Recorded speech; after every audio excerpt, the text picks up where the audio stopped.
I hate Obito. In fact, I actually think that he's the worst villain hands down in the Naruto series. First and foremost, I mean, Naruto villains are actually pretty solid, especially guys like Orochimaru and Pain. But not only do I think that he's the worst villain in the series, I actually think he's a pretty bad villain just in general. But before we get into it, if you could please scroll down and subscribe, it would really help. I'm struggling, man. Like, I need some subscribers, man. Anyway, I would greatly appreciate it. But anyway, now let's get into Obito's world ideals and motivation.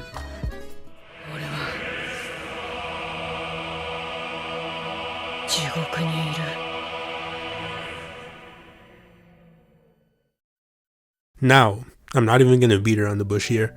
We all know the biggest issue with this element of Obito's character is Ren, and I don't need to drive this home because I mean Obito's like the most memed on character in the Naruto community. Nigga, what's wrong with you? But what exactly is the issue with Obito's relationship with Ren? In short, it's the fact that her death is what turned him into a murderous psychopathic maniac who wants to put the entire world into a genjutsu. Now, I'm not trying to say that a character who turns evil to the death of a loved one is automatically a bad character. What I am trying to say is that if said character's connection with the one that they quote-unquote love is not a good, deep, or genuine one, then that person's death being the source of the transformation into a bad guy is not a good source, or just not a good motivation. To illustrate what I mean, let's take the best Naruto villain, in my opinion, and let's draw some comparisons. So when you look at Nagato and you compare him to Obito, I mean right off the bat there's a lot of similarities. The catalyst that causes each of them to become evil are actually kind of similar. I mean, they both see people that they love die right in front of them. But the key word is love. Was the relationship between Yahiko and Nagato a deep and genuine one? Well, yeah. Was the relationship between Obito and Ren a deep and genuine one? No, it was not. But let's go over Nagato's story first so we can drive this home. So we get introduced to Nagato as a boy living in the Hidden Rain village in the middle of the Second Shinobi War. And right off the bat, his parents get killed in front of him. Well, shit, that kind of sucks. So anyway, he wanders the war zone starving and looking for food, and then while on the brink of death, he runs into Konin and Yahiko. Through the struggles of being orphans and the death of their dog Chibi, Yahiko begins to formulate his idea of the ideal world, and it's essentially to become God and stop all the war, suffering, and pain that he and others are going through. And Nagato falls in love with this idea, and I mean, of course he does. Yahiko wants to stop pain, war, and suffering, and it was exactly those things which caused Nagato's parents to die. So yeah, of course Nagato would do anything to oppose the cause of one of his deepest pains. And this, ladies and gentlemen, is the beginning of a true and genuine relationship between these two characters.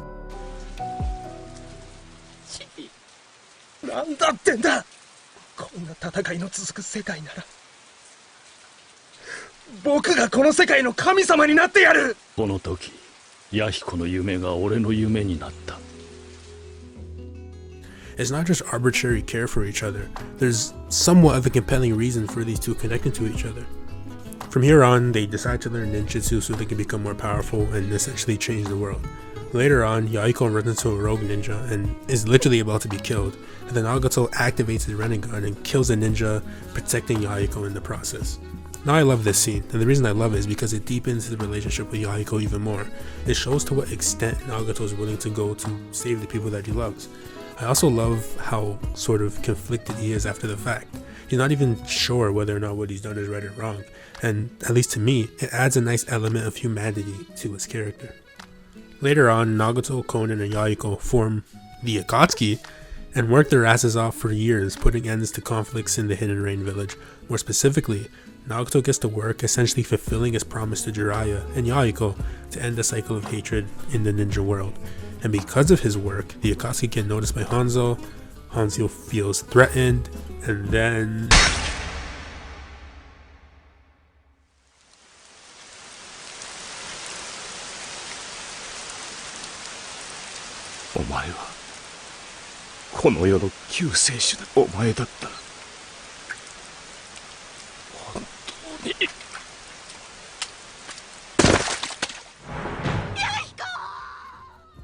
Nagato pretty much gets snaked. He gets stabbed in the back by working to fix the cycle of hatred in the manner in which Jiraiya and Yahiko wanted. And because of this, he kind of keeps the same ideology, but he drastically changes his methods and essentially becomes, well, a murderous villain.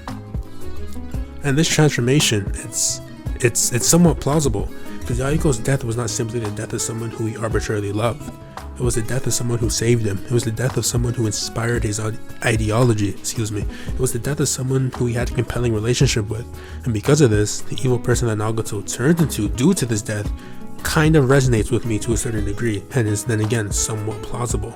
And when I say plausible, I do not mean justifiable, because no villain in Naruto is really justified in their actions.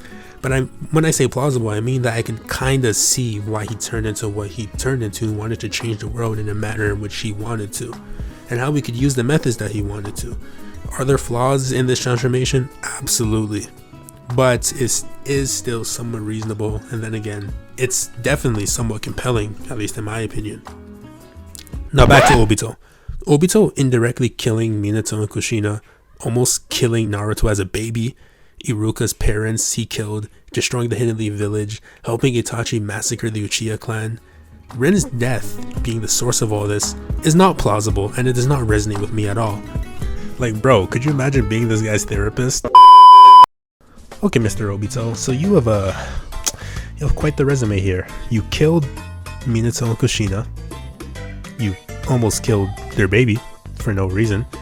You helped Itachi massacre the entire clan, destroyed families, and killed random people during the Hidden Leaf invasion. So, tell me about yourself. Tell me about you. Like, why are you doing all this? What's your motivation? My childhood, man. I love this girl named Rin, and she died. What? Rin. Like, I loved her, man. She was really nice.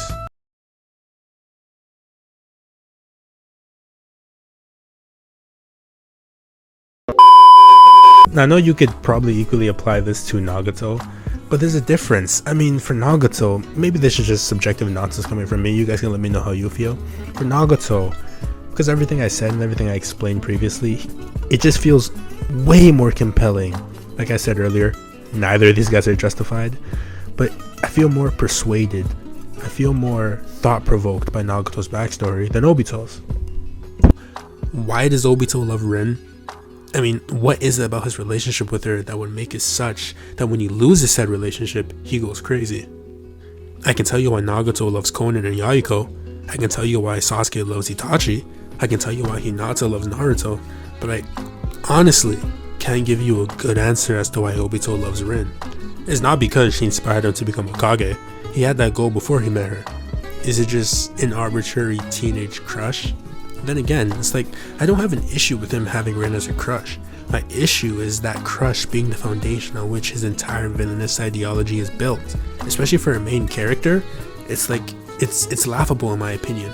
What makes it even worse, what makes it way worse, is that there are so many other characters in this series who have gone through way worse than Obito. Not only that, but these characters lost much more deep and compelling relationships. What about Sasuke after his entire clan was killed? We just went over Nagato.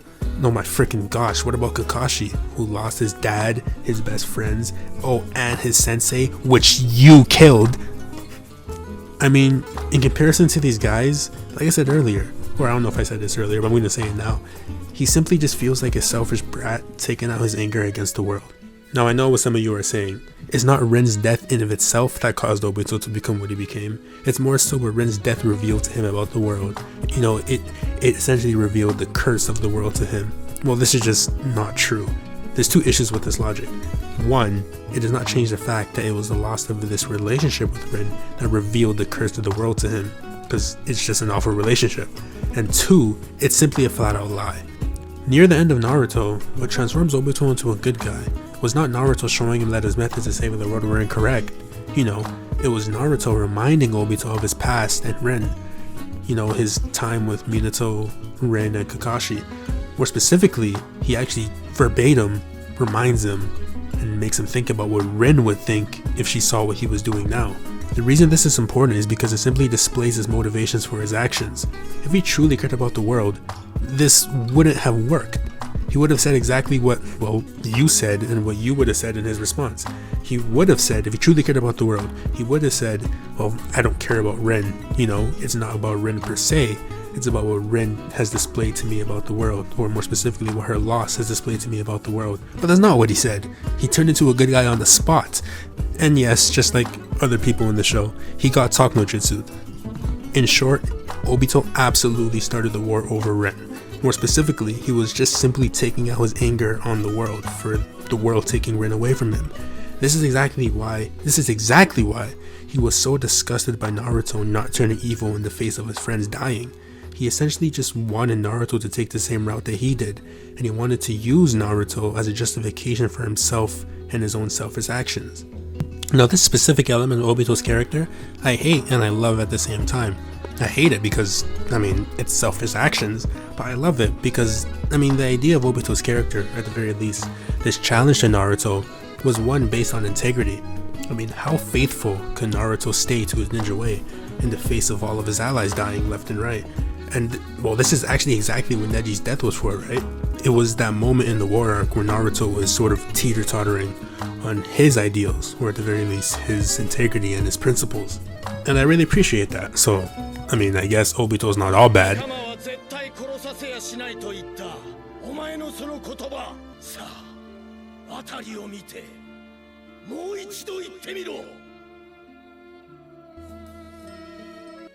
But ultimately, he still is a selfish brat who does not care about the world at all, and he's nothing like Nagato, who is truly concerned with peace. In fact, don't take it from me, take it from Naruto himself.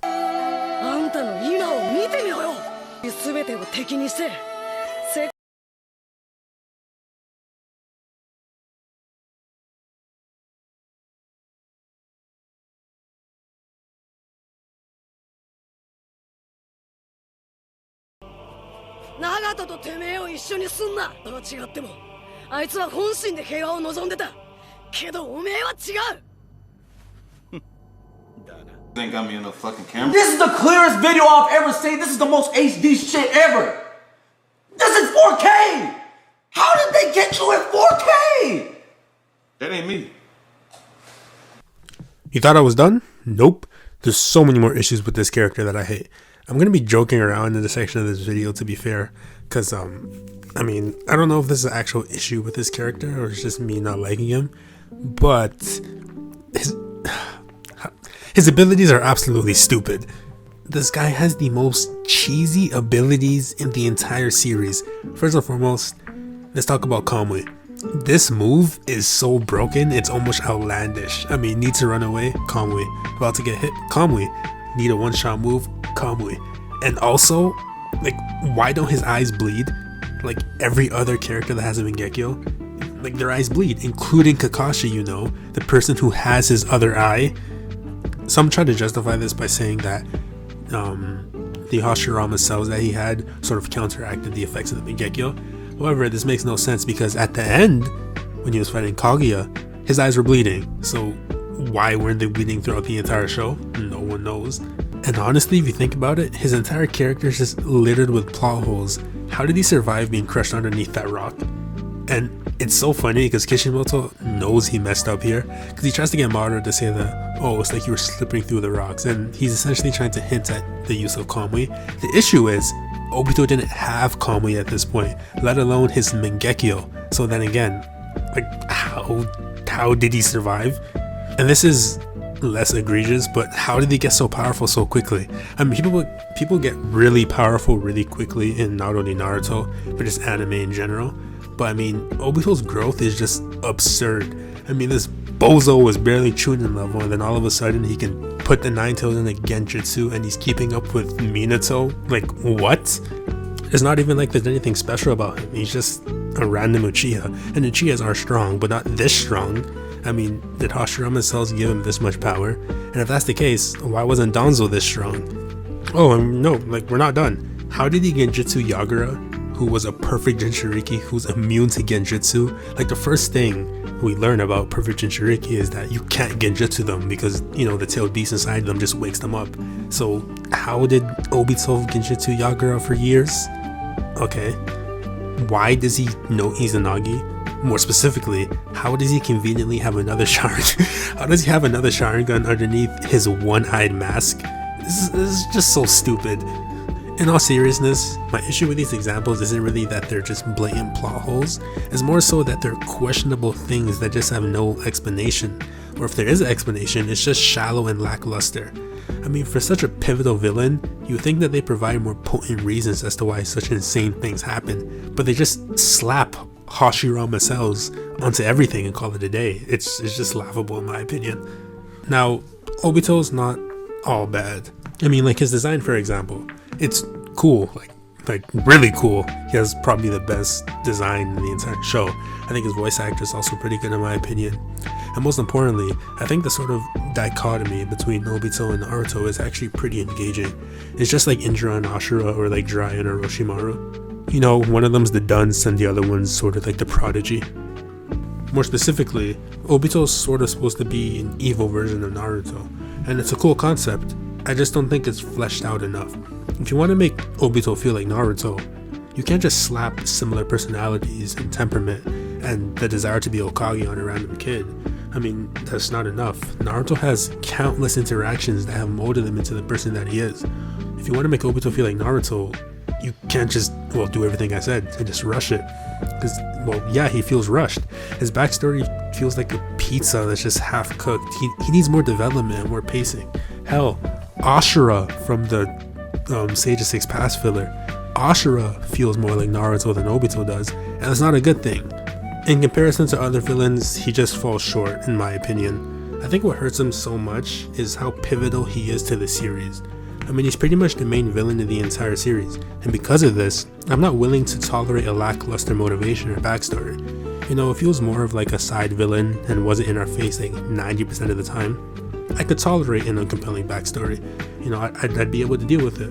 But when you're pretty much the last mental and physical hurdle that Naruto has to get over, and when you're supposed to be a foil to him, when you're supposed to be an alternate version of Naruto who lost his way, when you're supposed to be all these things, well, I'm going to be disappointed when the similarities are only surface level. I'm also going to be disappointed when the only reason for him becoming an awful person was the death of a childhood crush that he had no compelling reason for loving. And for the last time, why does Obito love Ren? This is a very relevant question if she's going to be the foundation of your entire motivation. You know what this feels like? It feels like Sakura and Sasuke. Sakura is Obito and Ren is Sasuke. Sakura just loves Sasuke for no real reason, at the very least no compelling reason. It's almost like an insult to more deep and genuine and more compelling relationships like Naruto and Hinata, who actually to some degree have some substance to their relationship. 絶対にできる。人のこと勝手に決めつけんなバカ！なやつやってやれ、ひなた！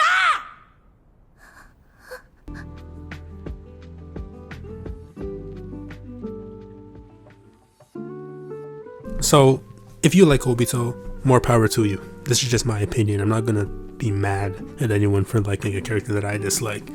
I didn't even go over everything that I dislike about him, and I also didn't even go over everything that I like about him, and there's a lot of things that I actually like about him. It's just this video would be way too long, sorry. Now in this video, I didn't really compare Obito to other villains directly, so if you want to see me do that, then maybe I'll make a video like ranking every single Naruto villain in terms of their quality, or just how much I like them individually. I'm also thinking about doing a video on one of the better characters in Naruto, Itachi, so if you want to see that, let me know in the comment section below. But yeah, this is pretty much the end. Thank you so much for watching again. My videos are very long, unfortunately.